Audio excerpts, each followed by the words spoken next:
If you could sum up briefly in a minute and a half, how would you remember Florentino Perez as the Madrid president? What would be his legacy for Real Madrid? Pehle Suryansh. The manager of Madrid who led the army to the core of winning. It was a core which was missing for years. जब Perez आया, 12 साल without Champions League, 12 years without Champions League, a thing which Real Madrid cherishes the most. We won it. La Decima. The biggest achievement Madrid की history का, 3-peating UCL. Of course हमने पहले European cups भी किए, that is one point, but 3-peating UCL जब UCL era में इतनी teams थी. True. It is not just players, it is the man who brought those players. A man who made sure कि ये players उस level पे काम करेंगे because he was hungry for trophies. Winning us those trophies, making Madrid a significantly profitable giant in comparison to state-owned clubs. We are still one of the most profitable clubs on the planet. Yeah. And for most, we are the most revenue-generating club on the planet as well. अब of course एक Forbes की list है जिसमें City है, but City की अपनी club companies भी हैं. Without that, we still have the biggest club. And ये सारे point ऐसा नहीं है कि एक out of the blue आते हैं. It takes hardcore management to make a team like that. Yeah. Being ruthless with players, thinking about future, having a failure like Eden Hazard, still sitting at the top looking at other options. Management is a very tough job. बहुत fans होंगे जिनसे आप ये पूछ सकते हो कि आपकी club की management कैसी है. And they'll be like, we are not happy for it. So I'll say, if I remember Florentino Perez, I'll always remember him as the club's manager.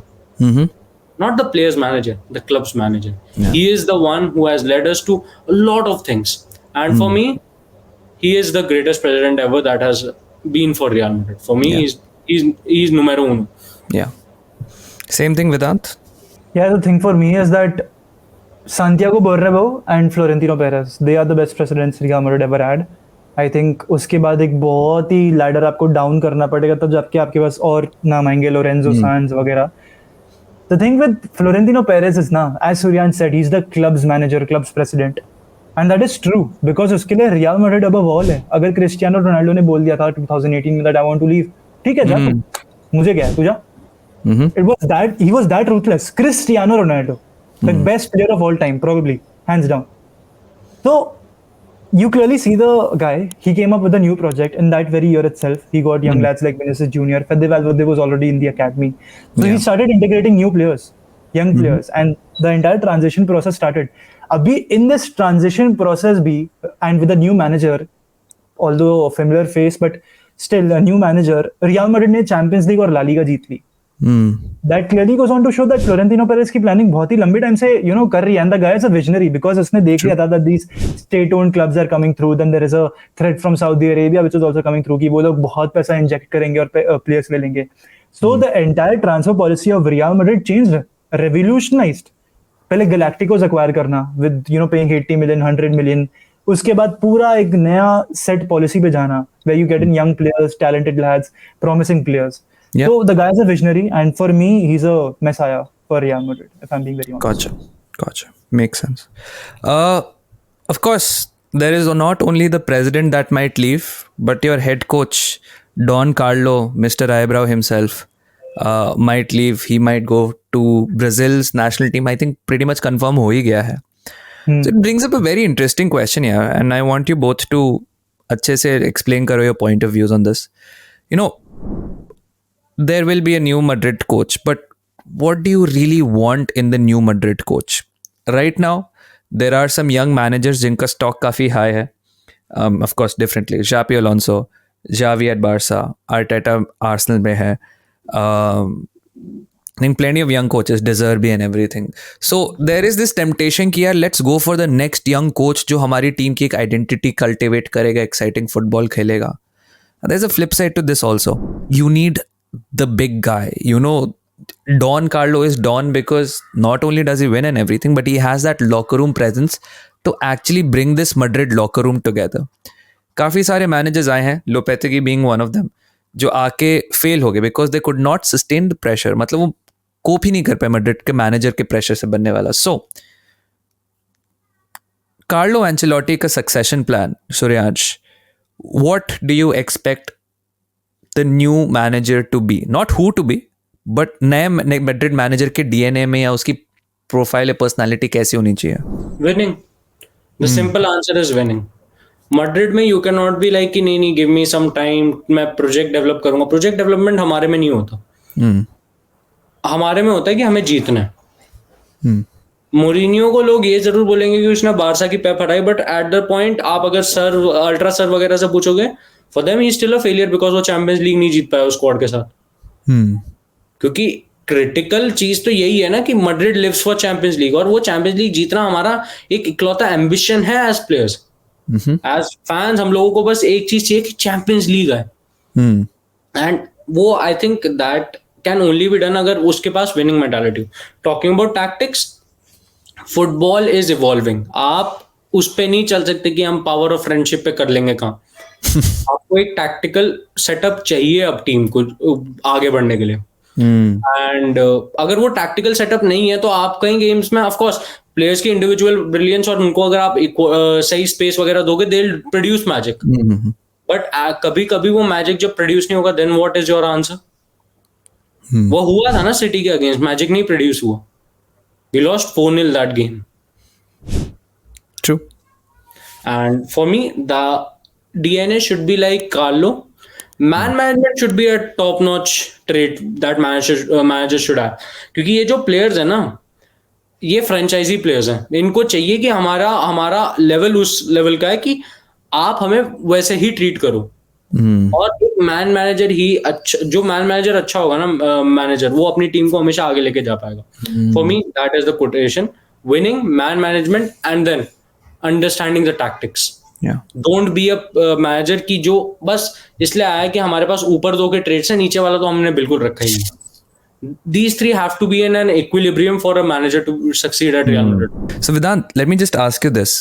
You know, जब मैनेजरियल चेंजेस होते हैं या फिर जब club के structure में changes होते हैं, जैसे अभी मैड्रिड में होने वाले हैं इन द नियर फ्यूचर, जो चेल्सी में हमने देखा, the change in ownership, the change in manager, it's led to a very rocky sort of revival of Chelsea sort, you know, कि आइडेंटिटी नहीं दिख रही है, प्लेयर्स बड़े यंग ले लिए हैं, रिक्रूटमेंट चलो ठीक है, there is a plan but it will take a long. And Chelsea is also winning club, वो भी जीतने पे ही अपने आप को प्राइड करते हैं. See at Man United, a completely new manager. In fact, they have multiple managers, but इधर भी things are not looking that good. Arteta when he came, जब मैनेजमेंट चेंज नहीं हुई बट उसने अपना मैनेजमेंट स्टाइल चेंज कर लिया. हमारा पूरा बोर्ड रूम रिस्ट्रक्चर हो गया. And you had Arteta, who although won an FA Cup in his first 6 months, but तब से you had 8th finish, 6th finished. Then you have like ऊपर नीचे चल रहा है. You came close to the title, you lost out and everything. तो with a lot of change काफ़ी uncertainty and काफ़ी रॉकीनेस आती है. Do you have a similar fear कि मैड्रिड में ये सारी चीज़ें हो सकती हैं? एंड जैसे सूर्यांश ने डीएनए बताया, if you could and with, who do you think is the ideal manager? पहले क्वेश्चन का तो आंसर है नहीं, आई डोंट थिंक ऐसा होगा. बिकॉज आप जैसे कि बोल रहे हो कि ओनरशिप बदल गई, मैनेजर बदल गया. That happened with in 6 months. जब चेल्सी का पूरा मतलब एक तरीके से हम हिंदी में क्या माई बाप बदल गए, चेल्सी का ये हुआ मोर और लेस. मैड्रिड में ऐसा नहीं होगा बिकॉज 2024 में मैनेजर जाएगा, लेकिन president is not going till 2026. We have Florentino Perez till 2026. We have some time. And जहाँ तक सवाल आता है कि मैड्रिड का इतना बड़ा खराब सीजन जाए, आई थिंक मुश्किल है. Because yes, we have young faces, but just look at the young faces. You have Camavinga, you have Fede Valverde, you have Militao in defense. You have young players who won the Champions League already once. They know what winning means for Real Madrid and for themselves itself. I'm not saying it because they're my club's players, but I don't know, matlab, it might sound a little bit of a bias, but I'm not comparing any other club players, but Madrid के जो आप players देखते हो ना, you always see them, they're always working. In the sense कि, you know, less of partying, less of everything. Vinicius को देख लो, being a Brazilian, आप Brazilian players की trajectory देख लो, सब partying में believe करते हैं. ये guys भी करते हैं partying, but at the same time they're working very very hard in the gym. They have that mentality instilled into them when they joined Real Madrid. They had players like Sergio Ramos, Marcelo instilling that Madrid DNA in them, teaching them day in day out कि यार what it means to play for this great club. So same, Vinicius Junior will pass it on to Endrick. ऐसा ही होने वाला है, I feel primarily. And आप जैसे कि देख सकते हो, Vinicius, Militao, Valverde, these players, they are going to be in the 24-25s, prime time है. एक्सपीरियंस भी बहुत मिल चुका है फुटबॉल से. So they are the ones who are going to carry Real Madrid forward. Clearly हमारी जो previous generation थी जिसने 3-peat किया, मल्टीपल चैंपियंस लीग जीती, they are fading away, they are going slowly and steadily. I think this is Modric's last year. Yeah. Cruz will go a year after, and eventually we will also lose Dani Carvajal and Nacho. And then that cycle will completely end. You will have your new face, your new team. अभी भी एक तरीके से new team है ही आपके पास, but still. So you have players, you have great players. I don't think we'll fall off because आपने पूरी team आपने रेडी कर लिया. चेल्सी का क्या था, उनको एक नई टीम पूरी लानी थी, सब चेंज करना था. अगर यही टीम आपको कॉन्स्टेंटली रिजल्ट्स लाके दे रही है, अगर यही टीम के साथ आप कॉन्स्टेंटली ट्रॉफीज उठा रहे हो, जीत रहे हो, then why would you want to change that even if there is a new president? Just because he wants to, issue a statement that, listen, boss, now I'm the one who's going to roll the cards. Cool. That doesn't work, right? You have an entire board also to guide you through that, we should do this, we should not do this. Even they have some voting power in that sort. अभी मैं आपको बता देता हूँ, I don't know, I think Suryansh मुझे बता रहा था या मैं कहीं पढ़ रहा था, a certain section of the board wanted Carlo Ancelotti to go, a certain section including Florentino Perez wanted him to stay for 2024. तो अल्टीमेटली वही हुआ that 2024 में वो रुक रहा है, but there was a certain section which did not want him. So all of that also matters. Plus Madrid and Barca as clubs, they are different. They are socio-owned. They are fan-owned clubs. They don't have actual ownerships. तो वो भी एक बहुत बड़ा role play करता है in my opinion यहाँ पे. And I don't think Madrid fall off करेगी. To answer your second question कि कौन मैनेजर होना चाहिए, अभी over the course of the last 1-2 months मैं बोल रहा हूँ जाबी अलोंसो बहुत चौड़े में आके, क्योंकि ऑब्वियसली उसका फुटबॉल हमें बहुत पसंद आ रहा है. 17th से 6th ले आया बायर लेवरकुसन को विद इन 3-4 मंथ्स, तो all that matters obviously. But the honest answer to this question should be Zinedine Zidane. Now here's why. Ancelotti जाता है, you will get an manager जिसके पास relatively बहुत कम experience है. जाबी Alonso का एक तरीके से फर्स्ट फुल सीजन है एट क्लब फुटबॉल. यहीं पर अगर आप ज़िनेडीन ज़िडान की बात कर लो, he is won it all यार. He is won 3 champions leagues and a lot of La Ligas also. So I think he's the right man considering हमारी टीम relatively young है overall अगर मैं टीम की बात करूं. And he's a very I think एक quality है Zidane की जो हम बहुत underrate करते हैं. That is his scouting ability. Zidane discovered a lot of talents way before they came to Real Madrid, and फिर Madrid ने उनको लिया आके. एक नाम उसमें से मैं लेना चाहूंगा, one of the midfielders. I think Odegaard was scouted by Zinedine Zidane for Madrid. Oh, really? I think didn't ऐसे know कुछ था.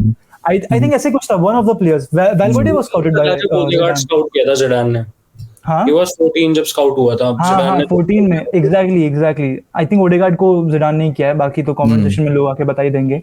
तो ऐसी सारी चीजें हैं. And I think the right answer is Zinedine Zidane. Tactically he is astute. Madrid ने अपना बेस्ट फुटबॉल अपने लास्ट 3 to 4 इयर्स में ज़िडान के अंडर खेला है, नॉट अंडर एंचेलोटी. मैं सिर्फ प्लेइंग स्टाइल बात कर रहा हूं यहाँ पे. I am not talking in terms of victories, in terms of success. It was under Zidane the 19-20 2021 season. Defensively we were solid, rock solid. अभी भी ये सीजन में in the first 8 to 9 games we have been solid. But again eventually season आएगा, हम Barca को खेलेंगे, Champions League में important games आएंगे, आप देखना हम किस तरीके से गोल्स कंसीड करते हैं. तो वो सारी चीजें हैं. एंड एंचेलोटी ने कुछ प्रॉब्लम्स अभी तक सॉल्व नहीं करी है in his second stint as Madrid manager. I think Zidane आएगा, वो सॉल्व कर सकता है. And he is the, as जैसे सूर्यांश कह रहा था कि he is the Perez was a club manager. Zidane यहाँ पर प्लेयर मैनेजर भी है, क्लब मैनेजर भी है, बिकॉज वो क्लब के हिसाब से भी सोचता है और प्लेयर्स के हिसाब से भी सोचता है. Can you see any player coming up to this guy? Can you see probably like a Bellingham or a Camavinga saying something to Zidane? They can't, because they'll have to listen to this guy. Zidane even Mbappe, agar Mbappe aa gaya, he'll never say anything. And for Mbappe to come, you have to have Zidane. Yeah. Because Zidane has to keep that control of the locker room. I am not entirely sure कि Xabi Alonso वो रख पाएगा. मेरे को वो एक problem है with Xabi Alonso. Plus with Madrid, fairly experienced managers don't really work. अभी Zidane is a different scenario altogether, but वैसे तो I think Zidane is the best case यहाँ पे. Got it. Yeah. I'll add one thing मैं इसमें बस. No problem. Go on. And जितने भी प्लेयर्स Zidane को चाहिए था ना, वो टीम में जो उसको प्लेयर्स चाहिए थे. Tchouameni was a player he scouted बहुत पहले, कि उसको Zidane's कांटे बोलते थे, कि Zidane को 2 प्लेयर चाहिए थे, कामाविंगा और चुआमेनी. अभी हमारे पास दोनों है. Bellingham we always call him the Zidane reason, तो वो भी है. And at the end of the day आप ये देखो, जब क्रिस्टियानो, सर्जियो रामोस, जिन्होंने सब कुछ ही उखाड़ दिया था लाइफ में, वो Zidane को कुछ नहीं बोल सकते. ये प्लेयर्स क्या आवाज भी निकलेगी इनकी. So that is one thing which I have to add. बस that's it. Yeah, fairly interesting यार. मतलब Zidane as a manager, will he come back? Will be very interesting. क्या विनिशियस जूनियर के साथ उसकी रिलेशनशिप मेंड हो जाएगी? Will be very interesting. Because I think him and Vinicius had a very rocky sort of thing कि वो I think he didn't trust Vinicius if I'm not wrong. नहीं It was नहीं, Benzema did not trust Vinicius. Benzema did not trust Zidane Vinicius. को थोड़ा पूरा faith था भाई. Vinicius has had his most starts under Zidane before Alright. Lopetegui and Solari. हाँ, for some reason मेरे को पता नहीं क्यों then maybe I've misread or misunderstood कि just something about Vinicius wasn't his best under Zidane or something like हाँ, that is true. Ancelotti Yeah. unlocked Vinicius, but ऐसा Yeah. नहीं था कि Zidane did not have his trust. ऊपर से एक छोटा सा पॉइंट मुझे भी याद आ रहा है. बोलो, आप बोलो। यंग देखो, आपकी जो लॉकर रूम है, that's of young players, exciting players, not of leaders right now. You can't deem anyone a leader. मतलब Modric, True. Kroos, Carvajal हैं, ये Fair leaders enough. आपकी टीम के. Considering Alaba, Rudiger 1-2 साल और रहेंगे, वो भी जाएंगे eventually. तो आप अभी किसी को एक लीडर डीम नहीं करते. हम यहाँ पर एक्सपेक्ट कर रहे हैं Valverde will be the leader, Militao will be the leader, but क्या वो भी होंगे? That is also a big question. Will they be the eventual leaders? Because Jude Bellingham came out of nowhere. He looks like a leader. So for that matter, you need for that entire scenario, you need a relatively experienced manager. You can't do with a new manager into football. I think someone like a Bayern Munich would go after Xabi Alonso. Xabi Alonso. Because Bayern Munich भी एक ऐसी team है, एक ऐसा club है जो इतना wait नहीं करता. Cool. Yeah. So yeah, guys, this was our conversation here. As you all know, I'm already trying to learn a lot more about La Liga, and of course, having Madrid pundits really helps me a lot. They've clarified some very important things. हमने आज बात करी. इसको हम 2 parts में split कर देंगे. आप second part देख रहे होंगे अभी. But we've spoken about Mbappe. We've spoken about the injuries. We've spoken about Perez. We've spoken about Ancelotti. I think it's a great conversation here. And अगर आप अभी तक वीडियो देख रहे हैं तो please like the video and subscribe if you new. Please of course check out Madrid Pundits यार. They're very close to, very very very close to 10K the last time I checked it. So please get them to 10K ASAP. And हम भी 11K की journey पे हैं. So subscribe if you're new, and as always भाई, see you all soon. Bye bye.